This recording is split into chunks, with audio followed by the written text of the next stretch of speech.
why are we taking away a parent's right to make a decision about their own child's medical health?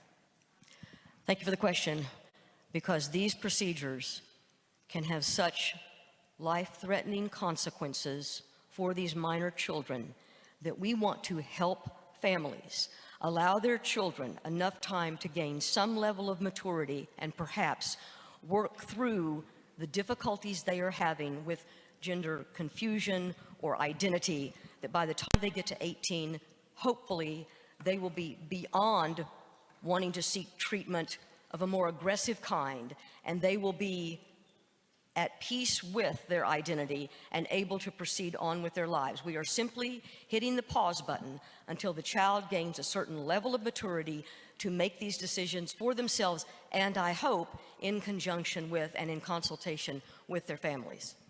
We heard earlier, or we talked earlier about outside of the state groups who have been consulted on this bill. Mr. President, are you aware that every major medical association operating outside of this state and some within this state are against this bill?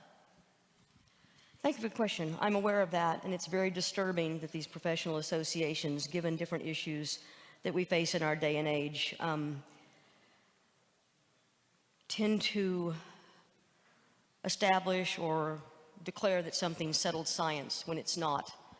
And therefore, while I certainly read what they say, I sometimes now take it with a grain of salt. I've also heard that I am helpless as a parent to make decisions about my own children currently, under current statute. Is that right? Thank you for the question. I've answered that question.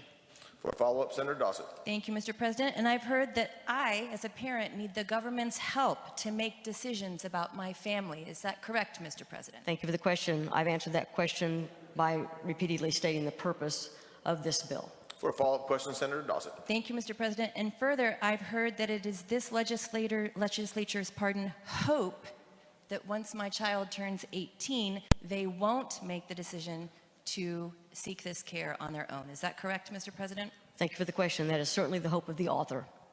It's been stated a couple of times that part of the reason for this bill is to help these kids get past the age of 18.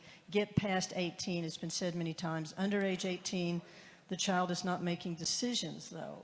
So they want to, if I understand, one of the reasons for this bill is so the child will get past the age of 18 and then they can make their own medical decisions. Is that correct? Thank you for the question. It's intended to make sure that we can provide mental health care to children under the age of 18 and not these surgical or chemical procedures, with hopes that they will work through their issues, which, according to some places I read, the vast majority of children resolve these issues as they mature.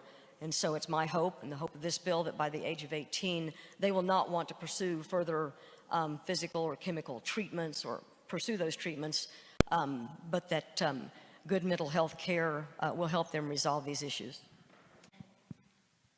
So what in the bill gives you confidence that individuals experiencing these medical complications will actually reach the age of maturation, given the statistics that we have on suicide ideation in minors? Thank you for the question. I could not say, but there are disagreements about these suicide rates and ideation and the studies surrounding them.